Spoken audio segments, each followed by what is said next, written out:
I heard my father whisper to my brother, "Relax, we'll make your sister pay." I walked off and transferred all my money that night. But what they didn't realize was, I thought I knew what betrayal felt like.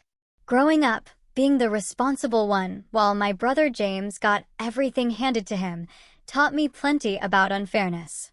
But nothing, absolutely nothing, prepared me for that night when I overheard my father tell my brother, "Don't worry. We'll make your sister pay for everything." Can you even imagine hearing your own family, the people who should protect you, plotting to use you like that? My world shattered, but what they didn't know was that I wouldn't let them take a single penny from me. I grew up in a perfectly normal, middle-class suburban neighborhood in Pennsylvania. From the outside, we were the picture-perfect American family, a modest two-story home, a well-maintained lawn, and those annual summer vacations to the beach. But inside those four walls, our reality was a completely different story. As the firstborn, I was always held to these impossibly high standards. My parents expected straight A's, perfect behavior, and a maturity from me that was well beyond my years. If I brought home an A-, my father would immediately ask, why wasn't it an A+? When I won second place in the science fair in 4th grade, my mother wondered aloud why I couldn't have just worked a little harder for first. It was never enough. Then came James, my brother, 5 years younger than me, and suddenly, everything changed. From the day they brought him home from the hospital, it was crystal clear he would be treated differently. My room had plain white furniture, basic, functional. James? He got a custom-painted race car bed and walls covered with expensive decals. My gifts were always practical: clothes, books. James unwrapped the latest video games, shiny new toys, and gadgets. "Your brother is still little," my mother would explain, as if that made all the difference. "Boys need more encouragement," my father would add, as if being a girl somehow made me naturally immune to disappointment and neglect. It was infuriating. By the time I was 10, I was responsible for washing dishes, helping with laundry, and keeping my room spotless. Meanwhile, James left trails of toys and snack wrappers all over the house without a single consequence. "Just pick up after him," my mother would sigh when I complained. "He's just being a boy." When I turned 12, babysitting duties were added to my ever-growing list. I became the unpaid caretaker whenever my parents went out. "You're so mature for your age," they'd say, as if it were a compliment instead of a heavy expectation they had forced upon me. Christmas when I was 14 still burns in my memory. I'd been asking for a laptop for school for months, researching affordable options, explaining how it would genuinely help with my assignments. On Christmas morning, I unwrapped a second-hand laptop that barely functioned. A few hours later, James tore open the packaging of a brand new gaming computer that cost 3 times what I had asked for. "Your brother needs it for his games," my father explained, seeing the look on my face. "And you know, those games help with hand-eye coordination and problem-solving. What about my education? What about my needs?" Those questions screamed in my head, but I kept them silent. I already knew the answers. At 16, I got my first job at a local grocery store, working weekends and summer breaks. Not because I wanted to, but because I needed my own money. I watched James receive generous allowances for simply existing, while I worked 20 hours a week just to afford the basics my parents freely provided to him. "It builds character," my father said about my job, patting me on the shoulder, as if he were doing me a favor by forcing me into early adulthood. High school brought even more disparities. When I needed money for a school trip to Washington, D.C., my parents told me to use my savings. 6 months later, they paid for James to attend a 2-week computer camp that cost twice as much. "Your brother needs these opportunities for his future," my mother explained. Apparently, my future wasn't worth the same investment. This pattern continued through every birthday, every holiday, every single milestone. James received celebrations and rewards. I received expectations and responsibilities. My achievements were met with nods and quick acknowledgments. His mediocre accomplishments were celebrated with parties and expensive gifts. What truly hurt the most wasn't the material differences, though those were substantial. It was the emotional investment my parents poured into James, leaving me to fend for myself. They attended every single one of his soccer games, cheering loudly from the sidelines. But they missed my Honor Society induction because something came up at work. They framed his participation certificates and middle school art projects, while my academic awards collected dust in a drawer. Through it all, I watched James transform from a spoiled child into an entitled teenager. He expected things to be done for him, threw tantrums when told no, and developed a concerning lack of empathy for others. By 18, he could barely do his own laundry or prepare a simple meal. My parents? They just laughed it off as typical boy behavior and continued to coddle him. Meanwhile, I retreated further into myself, building walls around my heart and focusing on the one thing I could control, my own future. I studied harder than anyone in my class, joined every academic club that would boost my college applications, and worked those grocery store shifts with fierce determination, saving every single dollar I could. "Why do you always have to be so serious?" my mother would ask when I declined invitations to family movie nights because I needed to study. "You'll miss these years when they're gone," my father would comment when I chose work shifts over family gatherings. They never understood that I had already missed out on the family experience they had so freely given to James. I wasn't their child in the way he was. I was their responsibility, their helper, their backup plan, never their priority. By the time I graduated high school as valedictorian, I had already accepted that my success would always be viewed as expected, never exceptional. As I stood at the podium delivering my speech about perseverance and hard work, I looked out at my family in the audience. My parents were there, of course, but I caught them nudging James to pay attention rather than watching me with pride. That night, as relatives and neighbors congratulated me, I made a silent, unshakable promise to myself. I would build a life so successful, so undeniably impressive, that even my parents would have to acknowledge my worth. Not because I still craved their approval, but because I needed to prove to myself that I wasn't the afterthought they had made me feel like for 18 years. Little did I know, this decision would eventually lead me to the most painful betrayal of all, and ultimately to my freedom. The summer after high school graduation passed in a blur of long shifts at the grocery store and frantic preparations for college. I had been accepted to a respected state university with a partial academic scholarship that covered about 40% of my tuition. It was a proud achievement, but one that still left a significant financial gap. "We need to talk about college," my father said one evening in July, calling me into his home office. My mother sat beside him, her expression carefully neutral. I had always known this conversation was coming. For years, my parents had made vague references to helping with my education. But sitting across from them that evening, I watched as they exchanged glances before my father cleared his throat. "We've reviewed our finances," he began, shuffling papers on his desk. "And we've determined that we cannot contribute to your college expenses." The words hit me like a physical blow, even though I had half expected them. What came next, though, hurt even more. "We need to save for James's education," my mother added softly. "You know how prestigious those computer science programs are. They cost a fortune." James was still 3 years away from college. Yet his education was already taking priority over mine. "I understand," I said, because what else could I say? Arguing would change nothing.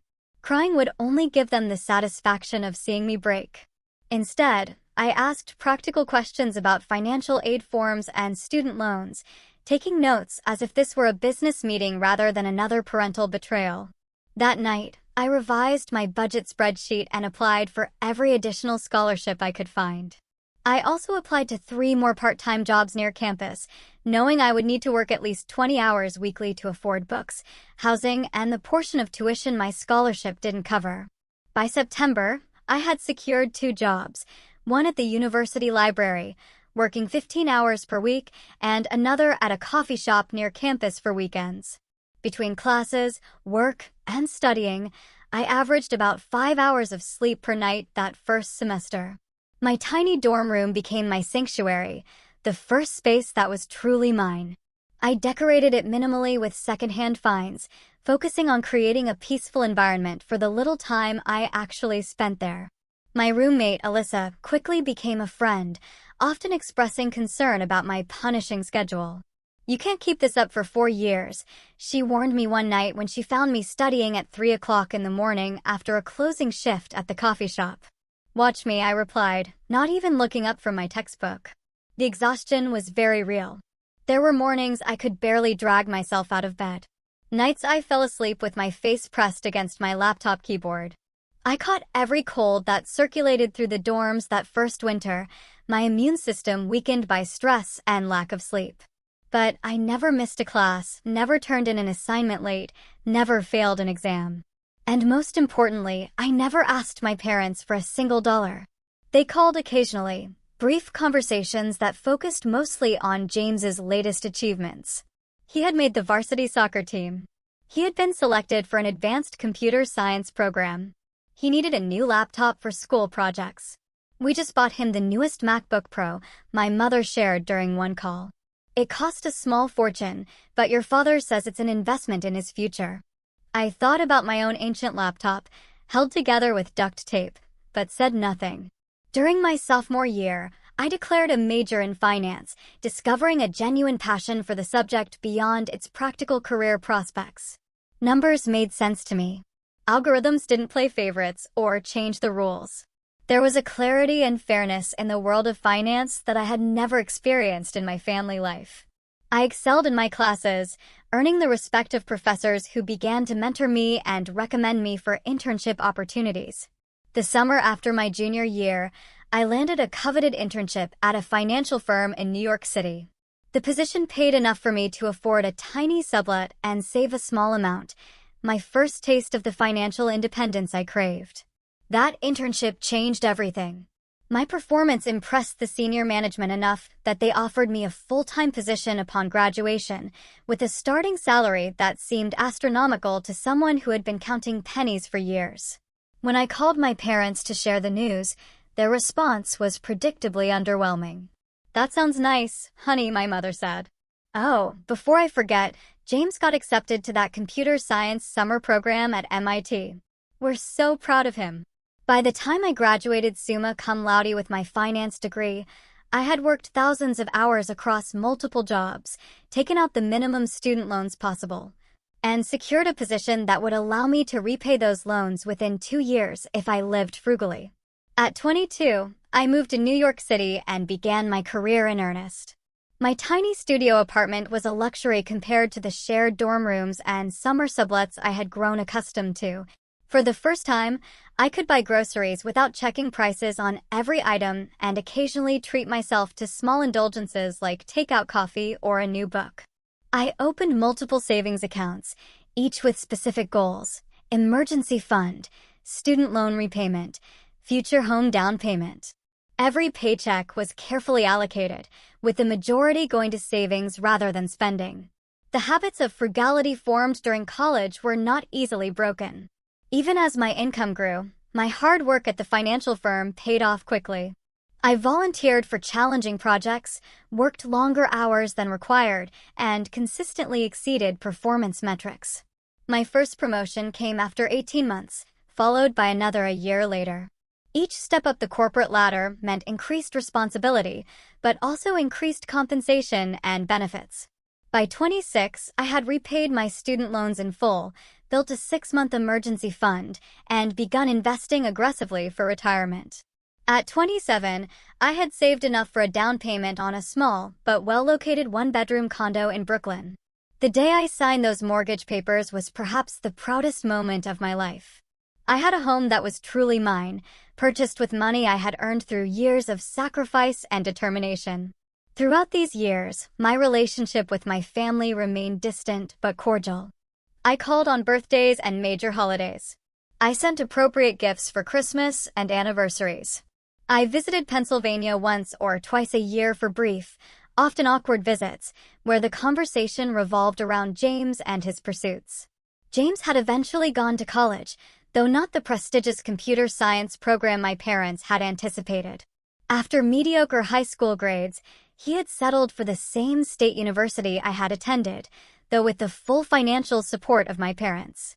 From what I gathered during those stilted family conversations, he changed majors 3 times, took 5 years to graduate with a general business degree, and moved back home afterward, ostensibly to figure out his next steps. At 28, I had built the independent life I had promised myself as a teenager. I had financial security, career success, a home of my own, and a small but loyal circle of friends who had become my chosen family. I had proven to myself that I could survive and thrive without the support that had been so freely given to my brother. And then came that fateful weekend visit home that would change everything. It was my mother's 55th birthday that brought me back to Pennsylvania that April weekend. Despite our complicated relationship, I had never missed acknowledging her birthday with at least a card and gift. This year, I had decided to make the trip home partly out of obligation and partly because it had been nearly 8 months since my last visit. I arrived Friday evening with an expensive handbag my mother had been hinting about for months, wrapped elegantly with a card expressing more warmth than I typically felt. My father greeted me with his usual distant politeness, offering a brief side hug before returning to the baseball game on television. "Samantha, you finally made it," my mother said, accepting the gift with a smile that didn't quite reach her eyes. "James has been here since Thursday." Of course he had. James, now 23, still lived at home despite having graduated college the previous year. He emerged from the kitchen with a beer in hand, looking virtually unchanged from my last visit. His designer clothes and new smartwatch suggested he wasn't struggling financially, despite his lack of steady employment. "The corporate drone returns," he said by way of greeting, smirking slightly. "How's life in the big city?" "Busy, but good," I replied neutrally, having learned long ago that sharing details of my success only led to uncomfortable silences or quick changes of subject. Dinner that evening was a familiar exercise in discussing James's life and achievements, meager as they were. He had applied for a few positions in tech companies, but was being selective about his options. He had joined a recreational soccer league. He was considering taking a coding bootcamp that would really launch his career. "The program costs $12,000, my mother mentioned casually. "But your father, and I think it's a worthwhile investment." I just nodded and took another bite of lasagna, thinking about how they had balked at contributing even a fraction of that amount to my college education. After dinner, James disappeared to meet friends at a local bar while I helped my mother clean up the kitchen. We made small talk about her friends, her garden club activities, the neighbor's new renovation project. It was the superficial conversation of acquaintances rather than the intimate discussion of mother and daughter. "We'll celebrate properly tomorrow," she said as she wiped down the counters. "I have reservations at Giovanni's for 6 o'clock. Giovanni's was the most expensive restaurant in town, a place reserved for truly special occasions. I nodded again, knowing I would be expected to contribute significantly to the bill, despite the fact that my parents had made the reservation. By 10:30, the house was quiet.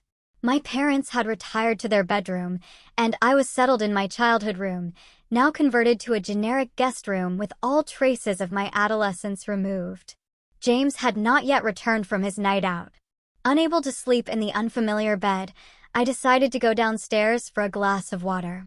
The house was dark as I quietly made my way down the stairs, careful to avoid the third step that had always creaked.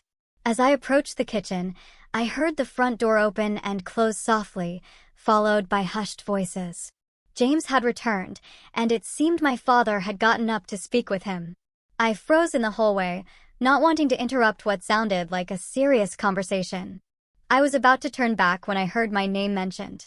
"Samantha doesn't need to know," my father was saying, his voice low but clear in the quiet house. "This stays between us." I should have walked away then. Some part of me knew that whatever I was about to hear would change things irrevocably. But I remained rooted to the spot, hidden in the shadows of the hallway. "How bad is it?" my father asked. James sighed heavily. "About $40,000 now. The online poker sites, the credit cards, it all added up faster than I realized." My breath caught in my throat. $40,000 in debt? How had he managed that while living rent-free with our parents? "Christ, James," my father muttered. "Your mother cannot know the full amount. She thinks it's half that." I know, James replied, his voice taking on the wheedling tone I recognized from childhood when he wanted to avoid consequences. I messed up, Dad, but I've learned my lesson, I swear. There was a long, chilling pause before my father spoke again. Listen, don't worry. We'll make your sister pay for everything. The words hit me like a physical blow. I pressed myself against the wall, hardly daring to breathe. Samantha? James asked, sounding confused, but not opposed. How? She has that fancy job in New York, that condo. She has money, my father continued. And she owes this family after all we've done for her. All they had done for me? My mind reeled at the audacity of the statement. We'll tell her we want to start a family business, my father explained, his voice taking on the confident tone he used when outlining a plan. Something about investing in property or a franchise opportunity. Something that sounds legitimate enough that she'll want to be part of it. You think she'll just give us $40,000? James sounded skeptical. Not give. Invest, my father corrected. We'll have her take out a loan in her name. With her credit score and income, she'll easily qualify. We'll promise her returns, partnership, whatever it takes. I felt physically ill. They were planning to defraud me, to saddle me with debt, to bail out James from his gambling addiction and irresponsible spending. What if she asks to see business plans or wants to consult her financial advisors? James asked, ever the child. My father chuckled. You know your sister. Always so desperate for family approval. We'll tell her this is her chance to finally be part of something important with the family. That emotional angle will cloud her judgment. I heard footsteps on the stairs then, and my mother's voice joined the conversation. What are you two discussing so late? She asked, her tone suggesting she already knew. Just talking through the plan for Samantha, my father replied. Oh, my mother said, her voice dropping. Has James told you about the additional credit card? Yes, my father sounded resigned. $40,000 total. My mother sighed. Well, Samantha has an obligation to help her brother. Family helps family. She's done well for herself, and it's time she contributed back. Exactly. James agreed, his voice suddenly animated. She's always going on about her job and her condo. She can afford it. She'll be here all weekend, my father said. I'll bring up the business idea tomorrow after dinner. Plant the seed. We can work on her over the next few months. Have her sign the loan papers by summer. She always wants to feel included, James added with a laugh that made my skin crawl. She'll probably jump at the chance to finally be part of the family business. I had heard enough. Moving as silently as possible, I retreated up the stairs and back to the guest room, closing the door without a sound. I sat on the edge of the bed, my hands trembling as the full impact of what I had just heard washed over me. My family, the people who should have protected me. Instead, they were plotting to use me, to burden me with debt, to rescue my brother from his self-created financial disaster. They were discussing it so casually, so confidently, as if my exploitation was their inherent right. I thought of all the years I had worked multiple jobs. The nights I had gone to bed hungry to save money. The countless sacrifices I had made to build financial security for myself. And they planned to take it all away with one manipulative scheme. In that moment, something broke inside me. The last lingering hope that my family might someday see my worth, might someday treat me with the same care they had always shown James, vanished completely.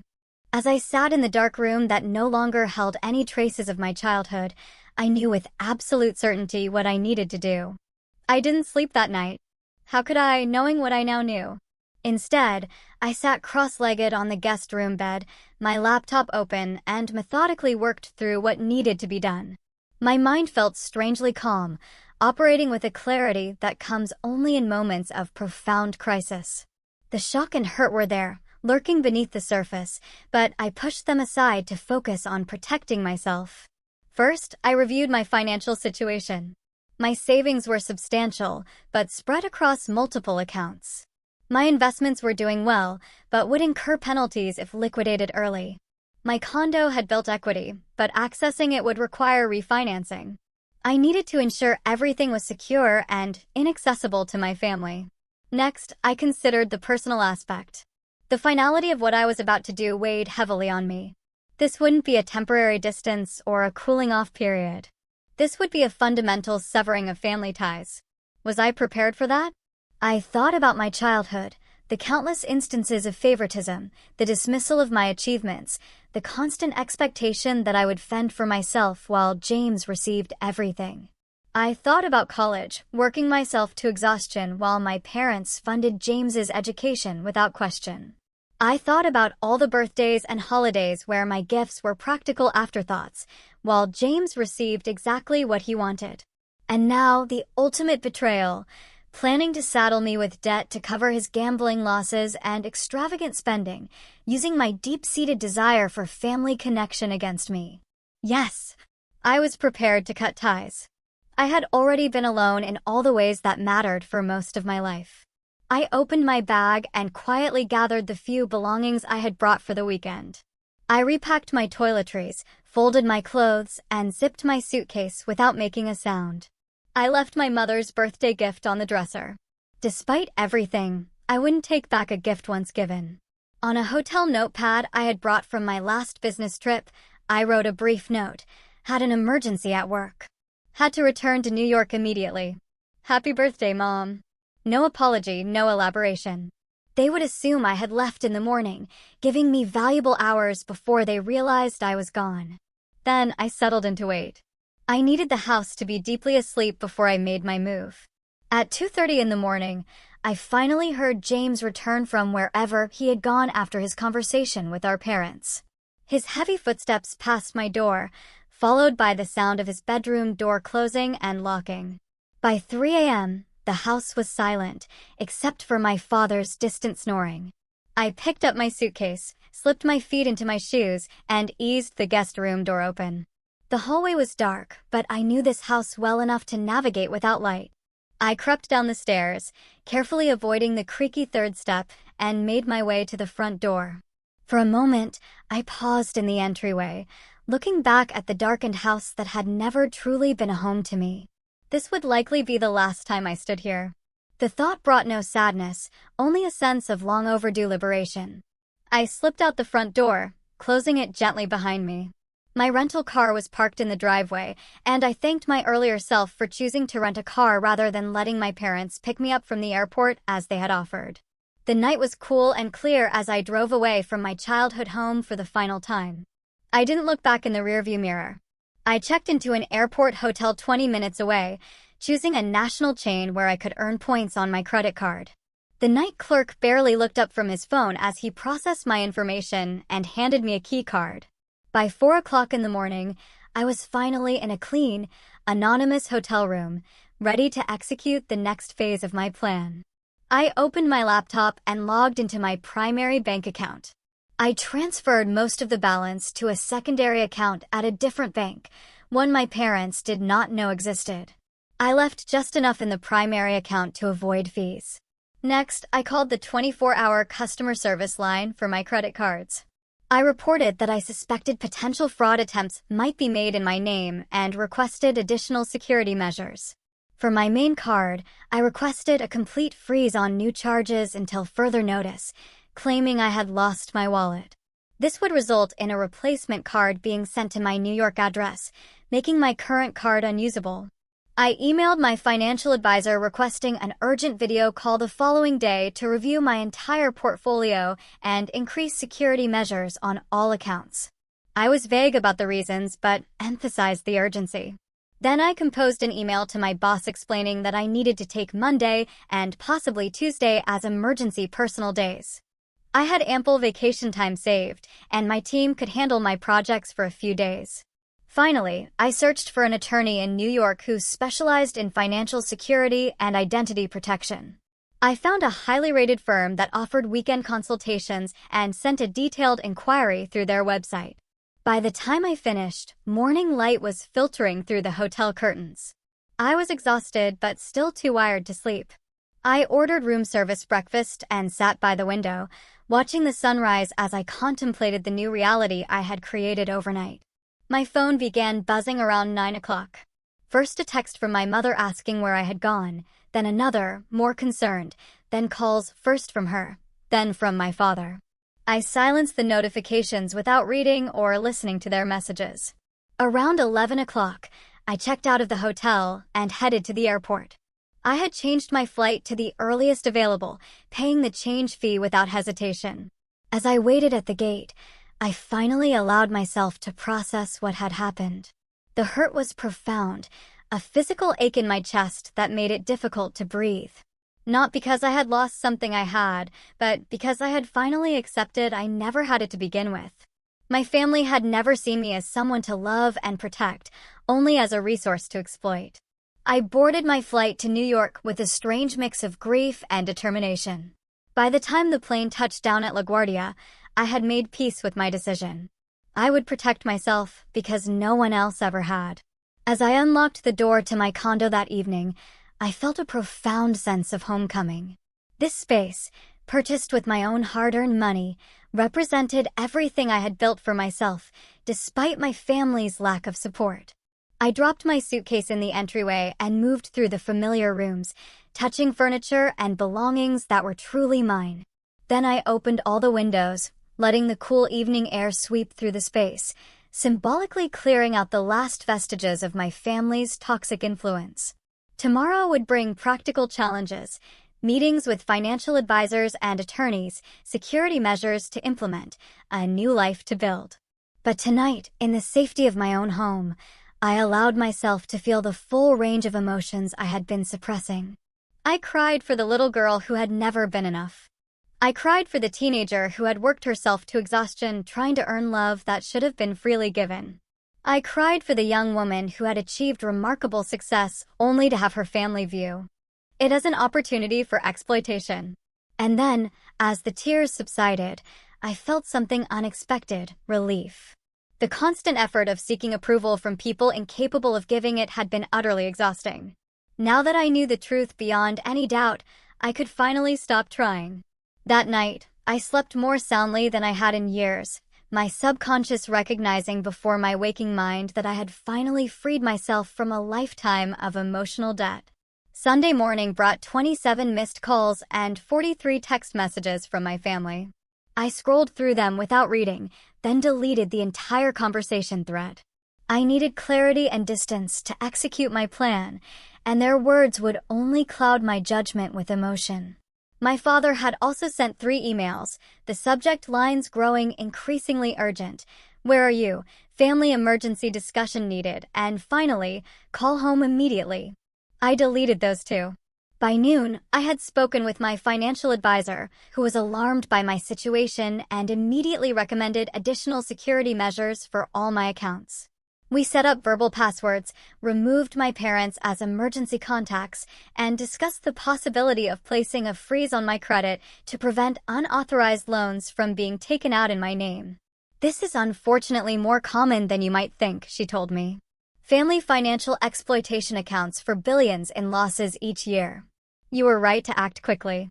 The attorney I had contacted responded to my inquiry and agreed to a video consultation that afternoon. She specialized in cases of family financial abuse and identity theft prevention. For 90 minutes, she outlined a comprehensive strategy to protect my assets and establish legal boundaries with my family.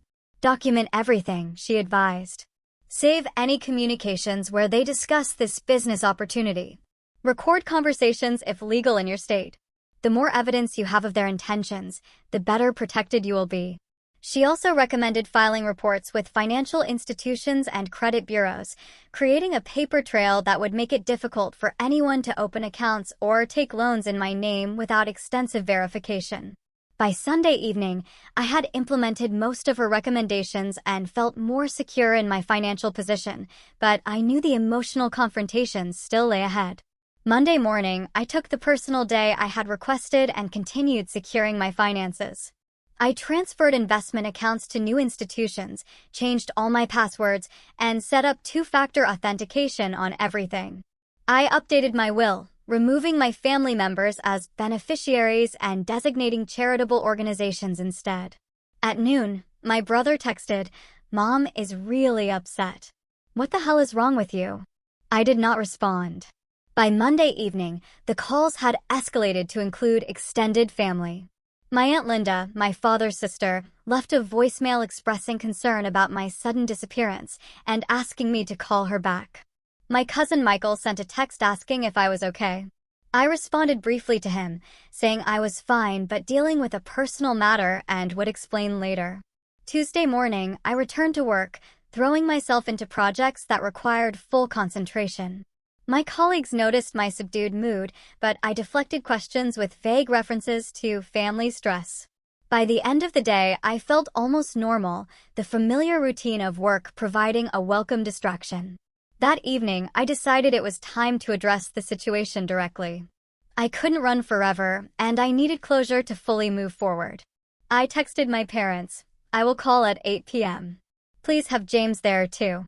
At 8 o'clock sharp, I initiated a video call from my home office, a space that made me feel professional and in control. My parents appeared on screen immediately, their faces tight with anger and confusion. James joined a moment later, looking annoyed at being included. "Samantha, what on earth is going on?" My mother began.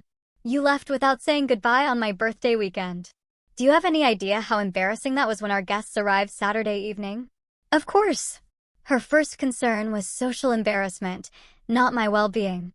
"I had an emergency," I said evenly, not elaborating on the lie in my note. "You could have called," my father said. "We've been worried sick." I looked directly into the camera, my voice steady. "I overheard your conversation with James Friday night." The silence that followed was confirmation enough. My father's face drained of color. James looked away from the camera. Only my mother seemed genuinely confused. "What conversation?" she asked. "The one about James's $40,000 of gambling debt. The one where you planned to trick me into taking out a loan to pay it off. The one where you talked about manipulating my desire for family connection to get me to sign the papers." My mother's confusion gave way to shock as she turned to look at my father. Apparently, she had not been aware of the full extent of their plotting. "We were just discussing options," my father began, his tone defensive. "Nothing was decided. You said, and I quote, 'Don't worry. We'll make your sister pay for everything.'" I countered. "You called me a corporate drone with money to spare. You talked about me like I was an ATM, not your daughter." James finally spoke up. "You were eavesdropping on a private conversation. Real mature. Interesting that your concern is my overhearing your plan rather than the fact that you were planning to defraud me," I replied coldly. "No one was going to defraud you." My father insisted. "We were going to propose a family business opportunity, something that would benefit everyone." "Stop lying," I said. "I heard everything. I know about the gambling debts, the credit cards, the plan to have me take out a loan in my name. I know you intended to manipulate me by using my desire for family approval against me." My mother began to cry. Whether from genuine distress or manipulation, I couldn't tell. "Families help each other," she said between sobs. "James made some mistakes, but he's still your brother." "When has this family ever helped me?" I asked, my voice rising slightly. "When I needed help with college, you told me to take out loans and work jobs. When I needed emotional support, you were too busy cheering for James. When I achieved success despite your lack of support, you saw it as an opportunity to exploit me." My father's expression hardened. "You have always been selfish, Samantha. Always thinking about yourself instead of the family." I laughed, without humor. "That is rich coming from you. Let me make something perfectly clear. I will never give James a penny of my money. I will never co-sign a loan, invest in a fake family business, or financially entangle myself with any of you in any way." "You ungrateful little," my father began, but I cut him off. "I have secured all my accounts. I have consulted with attorneys. I have documented this conversation. If you attempt to access my finances or use my identity in any way, I will press charges without hesitation." James scoffed. "Always so dramatic." "I am not being dramatic. I am protecting myself from the people who should have protected me but instead saw me as a resource to exploit." "What will people think when they hear how you've abandoned your family?" my mother asked, her voice rising. "What will we tell everyone?" "Tell them whatever you want," I replied. "But know that if you spread lies about me, I will tell the truth. About you. All of it. The lifelong favoritism, the financial neglect, and now this attempt to saddle me with debt to cover James's gambling addiction. You wouldn't dare, my father said. Try me, I challenged. I have nothing to lose. You made sure of that by never giving me the family support I deserved. The call descended into chaos then, with James cursing, my father threatening, and my mother crying louder. I remained calm, watching their reactions with a detachment that surprised even me. This conversation is over, I said finally. Do not contact me again unless you are ready to apologize and accept that I will never provide financial assistance to any of you. I ended the call before they could respond, then sat in silence, processing what had just happened. I had said my piece. I had established boundaries. I had stood up for myself, perhaps for the first time in my life. My phone immediately began buzzing with calls and texts, but I ignored them all. Instead, I opened my laptop and wrote a detailed account of the conversation while it was fresh in my memory, saving it to the folder of documentation my attorney had advised me to maintain. Then I blocked my family's numbers and email addresses. It was a temporary measure, giving me space to breathe and think without their constant attempts to manipulate me. I could always unblock them later if circumstances changed. That night, I slept fitfully, my dreams filled with arguments and accusations.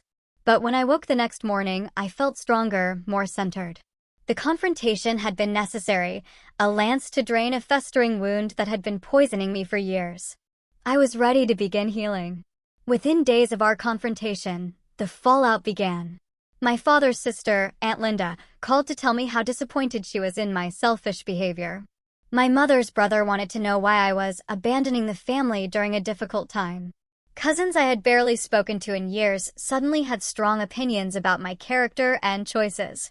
It became clear that my parents had wasted no time spreading their version of events. Ungrateful daughter refuses to help brother in need, then cuts off all contact with loving family who had given her everything. At first, I attempted to explain my side briefly, but the responses made it clear that minds were already made up. Family loyalty ran deep, and few were interested in considering that the people they had known for decades might be capable of such manipulation. After a week of draining conversations that went nowhere, I decided on a different approach. I drafted a detailed email laying out the facts of my childhood, my self-funded education, and the conversation I had overheard. I didn't embellish or exaggerate. The truth was damning enough. I sent this email only to the family members I truly cared about, my grandmother Rose, who had always shown me kindness, my cousin Rachel, who had been something of a friend during childhood summers, and my Uncle David, my mother's younger brother, who had occasionally noticed and commented on the disparity in how my brother and I were treated. I don't expect you to take sides, I wrote in closing. I only ask that you consider there might be more to the story than what you've been told. I have removed myself from a harmful situation, and I hope you can respect that decision, even if you don't fully understand it. The responses surprised me. My grandmother called the next day, her voice shaking with emotion. I always saw how they treated you differently, she admitted. I said something to your mother once years ago, but she dismissed me. I should have been more persistent. I should have done more to protect you. Rachel replied with a simple message, I believe you. She shared her own observations of family gatherings where James received attention and praise while my achievements were minimized or ignored. Uncle David's response was the most unexpected. He invited me to lunch and over pasta at a quiet restaurant, revealed that he had recently cut contact with my mother for similar reasons. Your mother and father have always had a blind spot when it comes to James, he said. I'm not surprised it escalated to this. You did the right thing protecting yourself. These small validations were healing, bright spots in what was otherwise a difficult period of adjustment. While I had been functionally independent from my family for years, the finality of this break brought unexpected waves of grief. Not for what I had lost, but for what I had never had, parents who protected rather than exploited me, who celebrated rather than utilized my success. At work, I threw myself into new projects, volunteering for challenges that required intense focus and long hours. My boss noticed my increased dedication and mistook it for ambition rather than distraction. Whatever has lit this fire under you, I'm all for it, he said during our monthly review. Your performance has been exceptional. The praise felt good, a reminder that in my professional life, Hard work and integrity were recognized and rewarded in ways they never had been in my personal one. In my personal life, I made a conscious effort to strengthen relationships with friends who had shown themselves to be trustworthy and supportive. I had always kept people at a certain distance, a habit formed from years of emotional self-protection. Now I allowed myself to be more vulnerable, sharing more of my true thoughts and feelings. Lisa, my closest friend since college, had always sensed there was something complicated about my family situation, even though I rarely discussed it. "I always thought it was strange how little you talked about them," she said. When I finally shared the full story over dinner one night, she simply said, "Now I understand why." 3 months after the confrontation, I decided I needed a complete change of environment. My company had an opening in their San Francisco office, and I applied for a transfer.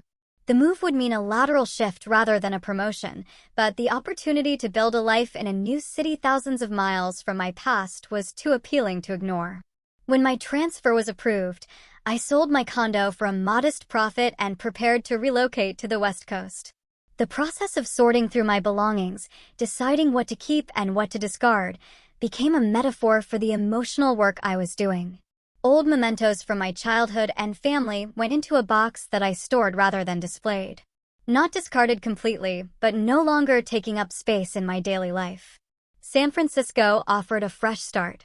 I found a bright apartment with a view of the bay, joined a hiking club to explore my new surroundings, and established a routine that prioritized both professional growth and personal well-being.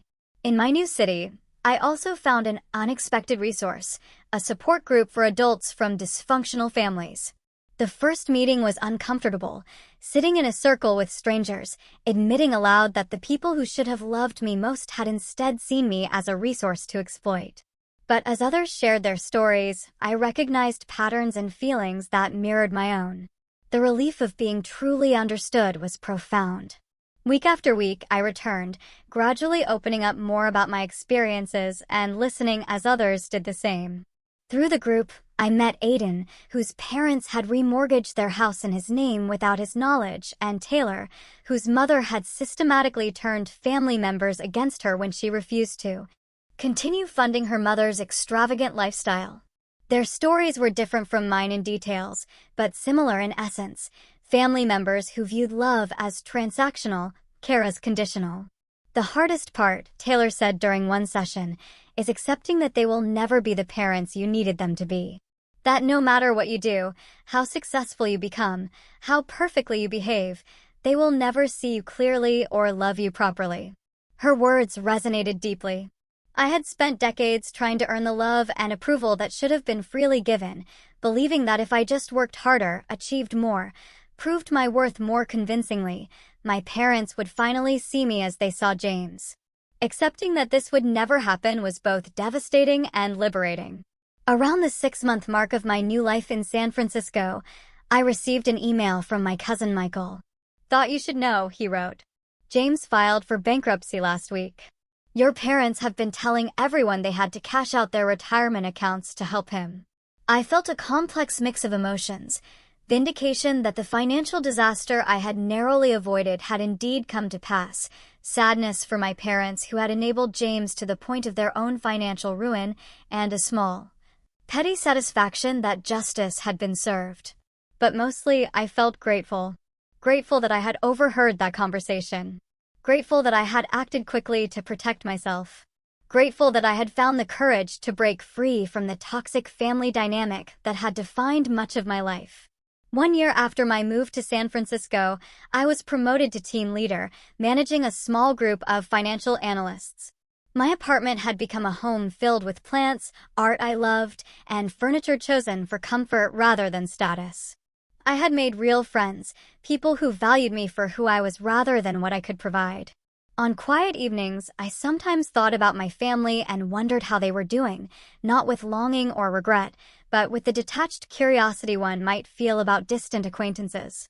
They had shaped my early life, for better and worse, but they no longer determined my happiness or defined my future. I had built something precious, a life entirely my own, free from exploitation and emotional manipulation. It had come at a high cost, but as I watched the sun set over the bay from my window, I knew without doubt that it had been worth it. 3 years passed with remarkable speed. My life in San Francisco developed its own rhythm and richness. I was promoted again, now managing a larger team and handling significant client relationships. My apartment, once a refuge, had become simply home, filled with memories of dinner parties with friends, quiet mornings with coffee and books, and the comfortable routines of a life well lived. I had dated casually, though I approached relationships with caution. The therapist I had begun seeing shortly after moving helped me recognize how my family experiences had shaped my attachment patterns, my tendency to give too much while expecting too little in return. Slowly, I learned to establish healthier boundaries, to recognize my own worth, and to expect reciprocity in relationships. My volunteer work became an unexpected source of fulfillment. Once a month, I taught financial literacy workshops for young women from disadvantaged backgrounds. Helping them understand money management, credit building, and investing gave me a sense of purpose beyond my career success. "You explain this stuff like someone who had to learn it the hard way," one participant told me after a session on predatory lending. "I did," I replied simply. The contact with my family remained minimal. My grandmother called on my birthday and holidays. Rachel and I exchanged occasional texts and met for coffee when I visited the East Coast for business. Uncle David sent Christmas cards with genuinely thoughtful notes inside. As for my parents and James, I heard news only through these limited family connections. My father had taken a second job after their retirement savings were depleted. My mother had sold most of her jewelry and designer handbags. James had moved to Florida after the bankruptcy, supposedly for a fresh start. I felt no pleasure in their struggles, but no responsibility for them either. The boundaries I had established remained firm, a necessary protection for my hard-won peace. And then, on an ordinary Tuesday morning, an email appeared in my personal account that stopped me mid-sip of coffee, from jameswilson@mail.com. Subject: long overdue. The sender was my brother. I hadn't blocked his new email address when he changed it after moving. For several minutes, I simply stared at the notification, debating whether to delete it unread or satisfy my curiosity. Finally, I clicked. "Samantha, I know you probably have no reason or desire to hear from me. I wouldn't blame you for deleting this without reading, but I hope you will give me 5 minutes of your time. I have been in therapy for the past year, dealing with my gambling addiction and the financial disaster I created. Part of my recovery process is making amends to people I have harmed. You are at the top of that list. What I tried to do to you is inexcusable. There is no justification for attempting to burden you with my debts or for the years of favoritism that preceded that betrayal. I was spoiled, entitled, and completely oblivious to my own privilege within our family dynamic. Since the bankruptcy, I have had to support myself for the first time.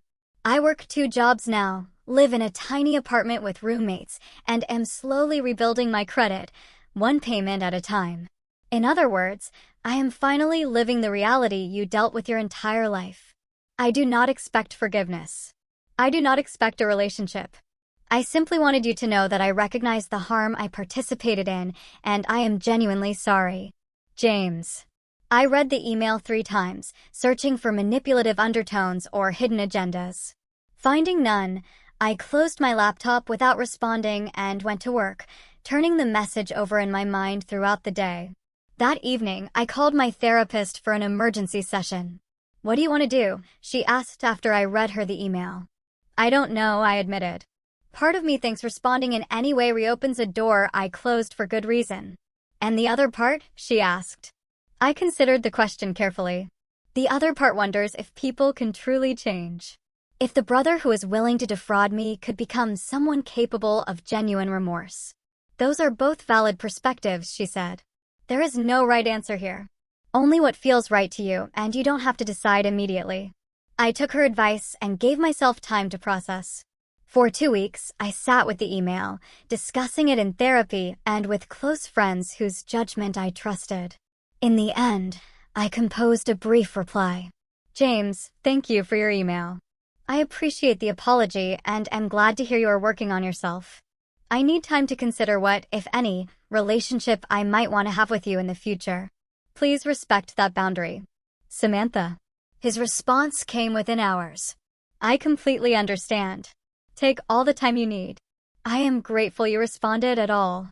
3 months later, after further consideration and therapy sessions, I agreed to a video call. The conversation was awkward, but surprisingly civil. James looked different. The designer clothes and confident smirk replaced by a simple t-shirt and a more thoughtful expression. He told me about his recovery program, his modest job at a local tech company, and his struggle to establish financial independence. I shared limited information about my life in San Francisco, my career, and my volunteer work. We didn't discuss our parents much, though he mentioned they were still struggling financially and emotionally with the consequences of their choices. They still don't fully understand what they did wrong, he admitted. They see themselves as victims of circumstance rather than creators of their own problems. I nodded, unsurprised. Some people never develop that self-awareness. At the end of the call, we agreed to proceed cautiously. Monthly emails, perhaps another call in a few months. No promises, no expectations, just a tentative opening to see if something healthier might be possible between us as adults. I didn't know if this cautious reconnection would lead anywhere meaningful, or if James's change was temporary or permanent. But I had learned enough about myself to know that I could establish boundaries and walk away again if necessary. The greatest lesson from this 3-year journey was not just about family betrayal or financial self-protection, though those were incredibly important. It was about the power of creating my own definition of family, of surrounding myself with people who valued me for who I was rather than what I could provide. I had learned that sometimes walking away from toxic relationships, even blood relationships, is the only path to peace. That forgiveness, when it comes, is for your own healing rather than the other person's absolution. That establishing firm boundaries is not selfish, but necessary for well-being. Most importantly, I had learned that my worth was never dependent on my family's recognition of it, that the financial security I had built, the career I had established, the home I had created, and the relationships I had formed were all testament to my own strength and resilience. Sometimes, losing a family that was never truly yours is the only way to find the peace you deserve. And sometimes, protecting yourself financially is the first step toward protecting yourself emotionally. As I finished the video call with James and closed my laptop, I felt neither elation nor dread, just a quiet certainty that whatever happened next, I would be okay. I had protected myself when no one else would. I had built a life worth living on my own terms, and that, in the end, was the greatest victory of all. Have you ever had to protect yourself from people who should have been protecting you? How did you find the strength to establish boundaries and move forward? Share your experiences in the comments below. I really want to know.